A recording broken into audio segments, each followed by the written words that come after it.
Armel Charrier, bonjour. C'est vrai qu'il y a beaucoup d'allées et venues, hein, d'allers-retours dans la rhétorique, dans les sorties.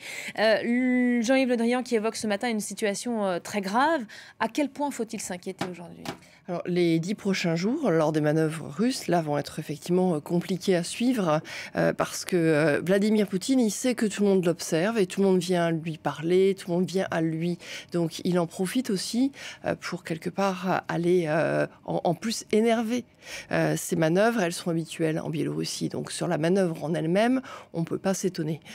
Par contre, ce qui est plus étonnant, c'est le nombre de soldats russes qui sont envoyés. Habituellement, on est sur 300.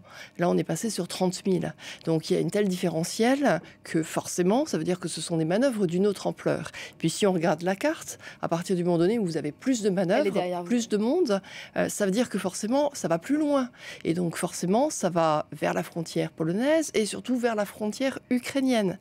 Donc, comme on est toujours dans des manœuvres, théoriquement, Vladimir Poutine dit « ça ne vous regarde pas ce qu'on y fait ». Mais si on regarde avec une capacité de prise en tenaille de l'Ukraine, on voit bien que entre ce qui se passe d'un côté en Ukraine et du côté de la Biélorussie, forcément, il y a des risques. En plus, ces manœuvres, elles sont à la fois au sol, à la fois avec des moyens aériens, ce qui est un peu neuf, à la fois avec des parachutistes. Je vous dis, comme tout le monde observe en ce moment, on a vu à peu près quel était le contingent russe qui était déployé.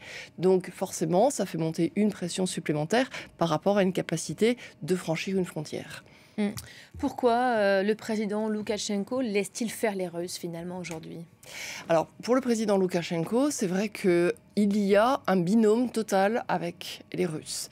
Et ce binôme, il est un peu intéressant si on regarde et qu'on se rappelle qu'en 2014, quand la Russie vient en Ukraine et qu'elle s'empare de la Crimée, alors tout à fait légalement, disent les Russes, par un vote, je vous le rappelle, et un référendum sur place, annexion, dit-on nous, du côté effectivement de l'Occident, on se retrouve avec un président Loukachenko qui ne dit pas un mot, pas un commentaire, Elisabeth.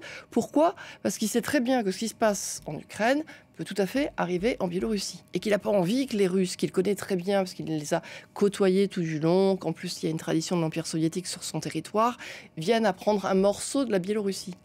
Mais entre-temps, 2020, Loukachenko, élection contestée. Il y a un seul homme qui se dresse derrière lui et qui le protège, il s'appelle Vladimir Poutine.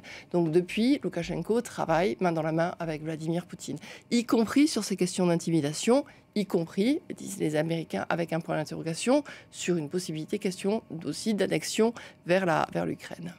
Merci beaucoup Armel Charrier. Évidemment, on continuera à scruter attentivement ce qu'il se passe.